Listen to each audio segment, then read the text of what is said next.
العالمين والصلاة والسلام على سيد الأنبياء والمرسلين وعلى آله وأصحابه أجمعين.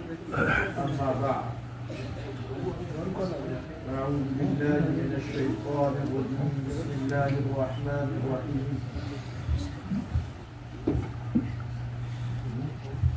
لئن شكرتم لأزيدنكم. صدق اللہ العظیم. اللہ کی نعمتوں کو اگر تم شمار کرنا چاہو، گننا چاہو تو گن نہیں سکتے. ان گنت نعمتیں اللہ نے ہم کو دے رکھی.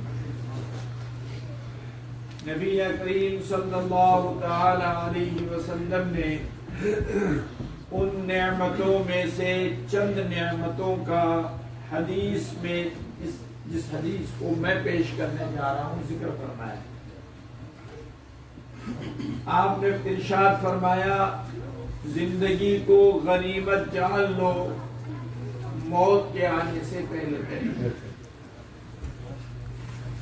بھائیوں، دوستوں، ماں اور بہنیں، یہ زندگی ایک ایسی چیز ہے کہ یہ دوبارہ نہیں ملنے. اور دنیا میں جو آ گیا ہے اس کو واپس نہیں آنا ہے. اس کو آگے کی منزل طے کرنی ہے، برزخ کی، محشر کی، اور پھر مومنین کے لیے جنت کے. اب ہمیں یہ دیکھنا ہے کہ ہماری زندگی جس کا خلاصہ برف کی طرح ہے، ایک ایک بوند کم ہو رہی ہے، اور ہماری زندگی اسی طرح سے کم ہوتی جا رہی ہے. اور دنیا کا المیہ یہ ہے کہ بچے کی عمر جب 2 سال کی ہوتی ہے تو پورے گھر والے خوشی مناتے ہیں اور اس کے لیے پتہ نہیں کیا کیا کیک وغیرہ یہ وہ چیزیں کاٹتے ہیں. کیوں کہ یہ 2 سال کا ہو گیا. ادھر دوسری طرف آپ سوچیں کہ اگر اس کی عمر اللہ ہے کہ یہاں 80 سال کی ہے تو اس کی 2 سال کم ہو گئی. عمر تو کم ہوئی ہے. کم ہونے پر اظہار افسوس ہونا چاہیے، نہ جائے کہ خوشی منانی چاہیے. ہماری زندگی کا ہر دن کم ہو رہا ہے. آپ دنیا کے مال و متاع کو خرچ کر لو، ایک لمحے کو بھی ہم آپ کو روک نہیں سکتے. پیارے نبی حضرت محمد صلی اللہ علیہ وسلم نے فرما دیا زندگی کو غنیمت جانو اور اس کی قدر کر لو اور اس کا صحیح استعمال کرو موت کے آنے سے پہلے. دوسرا آپ نے ارشاد فرمایا زندگی اتنی قیمتی ہے کہ آپ نے فرمایا زندگی کا ایک بہترین حصہ ہے، وہ ہے جوانی. جوانی کی لائف چاہے وہ مرد کی ہو چاہے عورت کی ہو بڑی قیمتی ہے. اس کے اندر اللہ تبارک و تعالیٰ نے جسم میں طاقت، توانائی اور ہر اعتبار سے انسان کو نوازا ہے. اس کو بڑھاپے کے آنے سے پہلے پہلے اس کی قدر. حدیث پاک کے اندر آیا ہے وَشَابٌ نَشَأَ فِي عِبَادَةِ رَبِّ، وہ نوجوان کہ جس کی جوانی اللہ کی عبادت میں پروان چڑھی ہو اور جو اللہ کی عبادت میں اپنی جوانی کو لگایا ہو، اس کا اللہ کے یہاں ایسا مقام ہے کہ میدان محشر میں عرش کے سائے کے نیچے اس کو جگہ دی جائے. فرمایا زندگی کو غنیمت جانو موت سے پہلے پہلے. اور اس کے علاوہ زندگی کا ایک خلاصہ ہے، بہترین ترین جو ہے وہ ہے جوانی. جوانی کو غنیمت جانو بڑھاپے سے. صحت، تندرستی، ہیلتھ کی آدمی کو قدر کرنی چاہیے. اپنی تندرستی کی قدر کرنی چاہیے. تندرستی کی قدر کا کیا مطلب ہے؟ یعنی اپنی اس صحت کے زمانے میں اللہ کی اطاعت اور فرمانبرداری، اللہ کی اطاعت اور فرمانبرداری میں اپنے آپ کو کھپا دینا چاہیے. نیک کاموں میں، اچھے کاموں میں، بھلے کاموں میں آدمی کو اپنی زندگی کو لگا دینا چاہیے. کیونکہ ایک وقت ایسا آنے والا ہے کہ آدمی کا جی چاہے گا کہ میں عبادت کروں لیکن جسم ساتھ نہیں دے گا۔ صحت بہت بڑی نعمت ہے، صحت کی قدر کرنا بہت ضروری ہے۔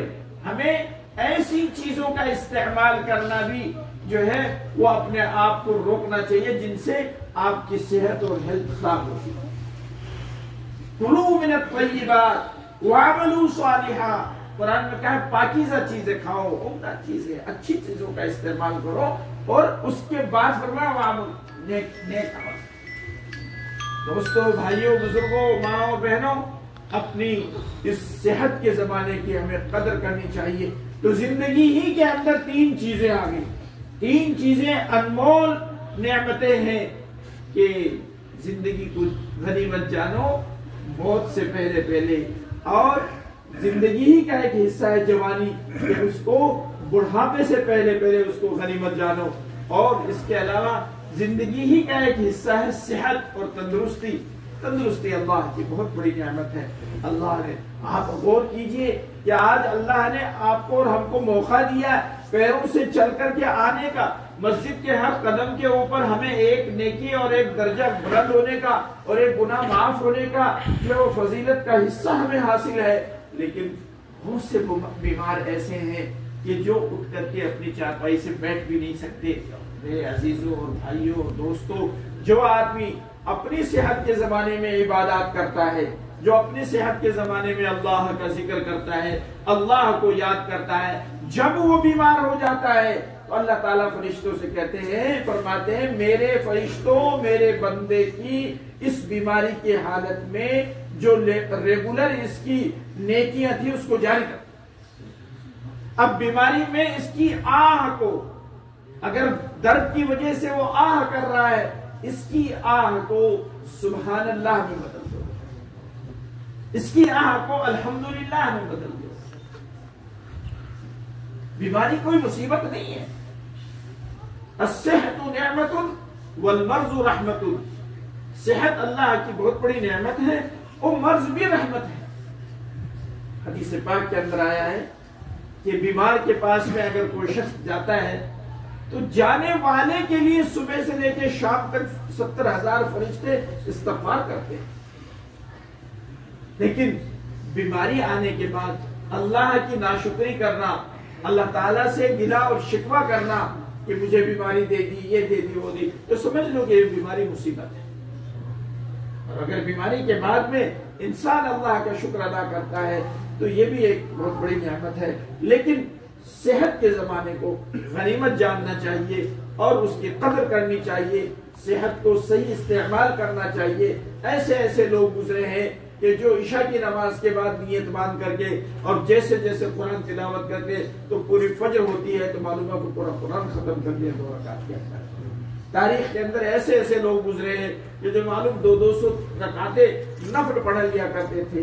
ایسے لوگ گزرے ہیں کہ وہ مجاہدات کی عبادات کے اندر ایک لمبی فہرست ان کی موجود ہے۔ ہم بھی غور کریں، اللہ نے ہم کو بھی طاقت دی ہے، اللہ نے ہم کو بھی جوانی دی ہے، اللہ نے ہم کو بھی صحت دی ہے، کبھی ہم بھی اس پہ غور کرتے ہیں؟ ہمیں غور کرنا چاہیے اور اس صحت کی نعمت کی قدر کرنی چاہیے۔ کتنی چیزیں ہو گئی، کتنی ہو گئی؟ میں نے جو نعمتوں کی قدر کے بارے میں بتایا، کتنی چیزیں بتا دی؟ آپ ہی بتاتے رہو اور آپ جانو، آپ کا کام جانو۔ ہم تو اس انتظار میں کب سبحان اللہ و بحمدہ سبحانک اللہم پڑھی جائے اور ہم اپنے گھر جائیں۔ میں لمبی بات نہیں کروں گا، 3 باتیں میں نے بتا دی۔ زندگی کو غنیمت جانو، موت سے پہلے حدیث میں قدر کرو، اور زندگی کے اندر جوانی کو غنیمت جانو، بڑھاپے سے پہلے، اور صحت کو غنیمت جانو۔ کتنی بات ہو گئی؟ کتنی ہو گئی؟ 2 باتیں اور بتا کر کے بات کو ختم۔ اللہ تبارک و تعالیٰ کے نبی حضرت محمد صلی اللہ علیہ وسلم مالداری کو غنیمت جانو، فقیری جانے۔ مالداری کو آج تجارت ہے، آج چاروں طرف سے تجارت کے دروازے کھلتے جا رہے ہیں، اس درمیان میں یہ نہیں ہے. دیکھیے قرآن کیا کہتا ہے، ان المبذرین کانوا اخوان الشیاطین. فضول خرچی کرنے والے کس کے بھائی ہیں؟ بتایا جا رہا ہے. اگر کوئی آدمی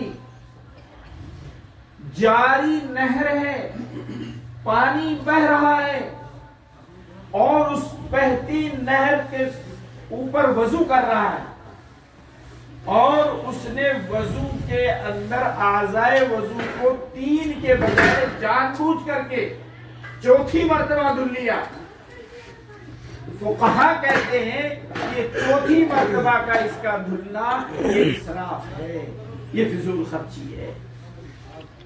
سنیے مسئلہ، بہتی نہر میں جاری پانی میں وضو کے 3 مرتبہ ہاتھ کو دھونے کے بجائے 4 مرتبہ جان بوجھ کر کے دھونے والا فضول خرچی کرنے والا ہے. شاور چلنا متعین ہے، خرچ کے سلسلے متعین ہے. یہ نہیں ہے کہ جب جی چاہا، جہاں چاہا، جتنا چاہا، جس طرح چاہا خرچ کر لیا. اگر اسی طرح خرچ کیا، مال کی اگر زکات صحیح ادا نہیں کی ہے تب بھی اس کی پکڑ ہوگی. مال کو اگر بیجا خرچ کیا تب بھی پکڑ ہوگی. مال کے بارے میں سوال کیا جائے گا. تو فرمایا مالداری کو غنیمت جانو فقیری کے آنے سے پہلے پہلے. یہ ہمیشہ نہیں رہنے والی چیز ہے. اس لیے مال آنے کے بعد میں اگر کبر آ رہا ہے، بڑائی آ رہی ہے، اپنے آپ کے اندر تعلی پیدا ہو رہی ہے، تو سمجھ لو کہ اللہ کی طرف سے پکڑ آنے والا ہے. اللہ سے دعا کرو کہ اللہ تعالی حلال پاکیزہ رزق دے، اور اللہ تعالی ہمیں اس نعمت کی قدر. مال آئے تو پھر انفاق فی سبیل اللہ ہونا چاہیے، مہمانوں پر خرچ ہونا چاہیے، اپنی اولاد پر خرچ کرنا بھی یہ ثواب ہے، اپنے اہل و عیال پر خرچ کرنا بھی ثواب ہے، اپنے والدین پر خرچ کرنا بھی ثواب ہے، اور پڑوس پہ خرچ کرنا بھی ثواب ہے. مال آنے کے بعد میں مالدار کے سامنے بے شمار ذمہ داریاں آ جاتی ہیں. میرے بھائی عزیزوں اور دوستوں، یہ 4 نعمتوں کی قدر کر لو. 4 نعمتیں ہم سے جب چھن جائیں گی تو پھر کفے افسوس نہیں ملنا پڑے گا. 5ویں آپ نے فرمایا کہ فرصت کے ایام کو، فرصت کی گھڑیوں کو غنیمت جان لو بیزی لائف ہونے سے. آج فرصت ہے، پھر ہو سکتا ہے کہ کل آپ مصروف ہو جائیں، آپ بزی ہو جائیں، پھر آپ کو ٹائم نہ ملے. پھر وہ آپ کیا دیکھتے ہیں کہ یہ کام وہ کام وہ کام. جتنا زندگی کے اندر ہم کو فرصت ملے اس کے اندر اس کو صحیح استعمال کرنے، اس وقت کی ہم قدر کرنے. وقت کبھی دوبارہ لوٹ کر کے نہیں آئے گا. اس لیے حدیث کے اندر ان 5 نعمتوں کی ہمیں قدر کرنی چاہیے، اور نعمتوں کی اگر قدر کریں گے تو نعمتوں میں اضافہ ہوگا. یعنی صحت کے اندر بھی اضافہ ہوگا، مال کے اندر بھی اضافہ ہوگا. آپ کی جوانی بھی بڑھاپے تک چلے گی، آپ کی جوانی بھی بڑھاپے تک چلے گی اگر آپ نے اس کی صحیح قدر کی ہے. اور اسی طرح سے یہ زندگی آپ کی حسین ہو جائے گی، اور یہ زندگی کے اندر یہ ہم کو آخرت بنانی ہے، اسی کے اندر ہمیں آخرت کا خیال کرنا ہے. تو ہمیں آئینی طور پر، گھریلو طور پر مستورات کے ساتھ میں بھی اسی پیغام کو لے کر کے جو بتلانا ہے کہ ان کی زندگی گھروں کے اندر ایسا تو نہیں ہے کسی دوسرے فحشات کے اندر دیکھنے میں لگے ہوئی ہیں اور اپنا وقت ضائع کر رہی ہوں. تو یہ وقت ضائع کرنا اللہ کے یہاں اس کے بارے میں پوچھ ہوگی کہ ہم نے زندگی تمہیں دی تھی اس کو کہاں لگایا، تم نے جوانی دی تھی تم نے کہاں خرچ کی، کہاں استعمال کیا. اب جوان کو چاہیے اپنی جوانی کو صحیح استعمال کرے، بوڑھے کو چاہیے کہ اپنے بڑھاپے کی تجربات کو لوگوں کو بتلائے کہ ہم نے اپنی جوانی اسی طرح گزارنی تھی، تم بھی اسی طرح سے گزارو. تب جا کر کے ہمیں اپنی زندگی کے انمول یہ جو اوقات ہیں اس کی قدر ہوگی اور برکات بھی ہوں گی. اپنی اولادوں کو ان مکاتب میں، ان مدارس میں پڑھاؤ اور ان کی نگرانی کرو، گھروں کے اندر دینی ماحول پیدا کرو، گھروں کے اندر پیار اور محبت کی کوشش کرو، میاں بیوی میں اندر تعلقات میں استوار اور جو ہے بہتری پیدا کرنے کی کوشش کرو، اولاد کو ڈانٹ ڈپٹ کرنے کے بجائے ان کے ساتھ میں نرم لہجہ اختیار کرنے کی کوشش کرو، سلام کو عام کرو، اور اللہ تبارک و تعالیٰ سے رات کے آخری حصے میں مانگنے کی عادت ڈالو، اور ذکر و اذکار کی مجلسوں میں شرکت کرنے کی پوری کوشش کرو۔ ذاکرین ایسے ہی ہیں جیسے زندہ لوگ ہیں، تو اپنے دل میں چلتے اٹھتے بیٹھتے الذین یذکرون اللہ قیاما وقعودا وعلی جنوبہم یتفکرون، چلتے اٹھتے بیٹھتے ذکر کرنے والے یہ مومنوں کی علامت ہے۔ اللہ کو یاد کرتے رہو، اپنے حق حقوق کی ادائیگی کی مکمل فکر کرو، حلال پاکیزہ مال کمانا یہ عین عبادت ہے، اور حرام سے بچنے کی پوری کوشش کرو۔ اسی کا نام دین ہے، اسی کا نام اسلام ہے، اسی لیے ہم لوگ آپس میں مل بیٹھ کر کے مذاکرہ کرتے ہیں، باتیں کرتے ہیں، سنتے ہیں، اور ان سب کا مقصد یہ ہے کہ اپنی زندگی کا جائزہ لے کر کے ہم اپنے آپ کو پیارے نبی حضرت محمد صلی اللہ علیہ وسلم کی لائی ہوئی پاکیزہ زندگی کے اوپر عمل کرنے کی کوشش کریں۔ اللہ تعالیٰ ہم سب کو پہلے سننے سے زیادہ عمل کی توفیق عطا فرمائے۔ وآخر دعوانا ان الحمد للہ رب العالمین۔